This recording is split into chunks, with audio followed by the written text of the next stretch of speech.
महासमुंद जिला के सजग समाज सेवी संस्थान पिथौरा तमिलनाडु में बंधक बन के काम करत 24 मजदूर ला छुड़ा के सकुशल घर पहुंचाई से महासमुंद जिला के पिथौरा ब्लॉक के छिंदौली गांव के 3 नाबालिग सहित 24 लोगन ला तमिलनाडु में बंधक बना के 18 घंटा तक काम कराए जात रहीस और मारपीट करके प्रताड़ित करे जावत रहीस। बेलडीह गांव के मजदूर दलाल सनातन दास ये युवा मन ला तमिलनाडु में ऑफिस कार्य करे के प्रलोभन देके भेजे रहीस, लेकिन वहां बंधक बना के ये युवा ले पेपर फैक्ट्री में केमिकल के सफाई और वजन ढोए के काम कराए जात रहीस, जिन ला तमिलनाडु ले छुड़ा के सकुशल घर पहुंचाए गईस। पटेल है, हमको तमिलनाडु ले गया था। हमको समाज सेवक द्वारा यहाँ पर सकुशल लाया गया है। तो आप लोग पेपर मिल में काम करने के लिए गए थे, काम करा रहे थे और बहुत केमिकल पानी था और कचरा को फेंक रहे थे। हम लोग जो 24 जन हैं वो बोला कि काम सिंपल है करके, अब हम लोग को सीधे बोला कि तमिलनाडु। उसका भाई भी वहाँ पर काम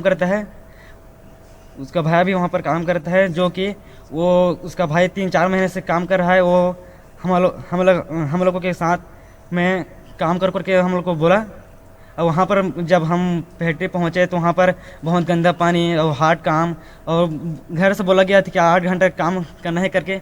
अब फैक्ट्री में पहुँचे तो वहाँ पर 18 घंटा काम कराना पड़ रहा है।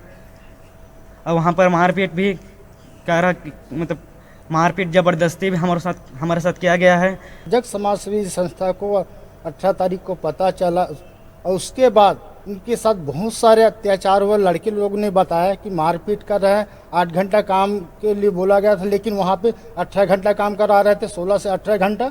साथ में बीमार पड़ जाने के बाद भी बीमार हालत में इनको गोली दे करके फिर से काम में भेजा जाता था, नहीं तो धमकी भी दिया जाता था, मारपीट कर रहा था। तो वहाँ पे हम लोग ने कुछ हमारे साथी जो संस्थागत काम कर रहे हैं उनसे हम संपर्क किए, दलित फाउंडेशन संपर्क किए प्रदीप भाई से, और उन्होंने के माध्यम से कुछ वहाँ के प्रशासनिक लेवल पे कलेक्टर, एसपी, डीएसपी सारे से मुलाकात किया। और वहाँ पे जब छापा पड़ने वाला था मदुरई के आसपास का रेलवे वहाँ पे छोड़ दिया, इनको पैसा भी नहीं दिया गया। तो वहाँ जब मीडिया वाले कुछ साथी कुछ प्रशासनिक अमला जब पहुँचे तो इनको दबाव बना कर आया, तो इनको 3000 रुपया 4000 जो भी बनता है वो रोजी दिलवाया गया। साथ में इनको आने के लिए गाड़ी की व्यवस्था भी वहाँ के प्रशासन द्वारा करवाया गया। रुका दन छोट ब्रेक के बाद फिर मिलबो, तब तक देखत रह न्यूज़ 36 छत्तीसगढ़ के आवाज।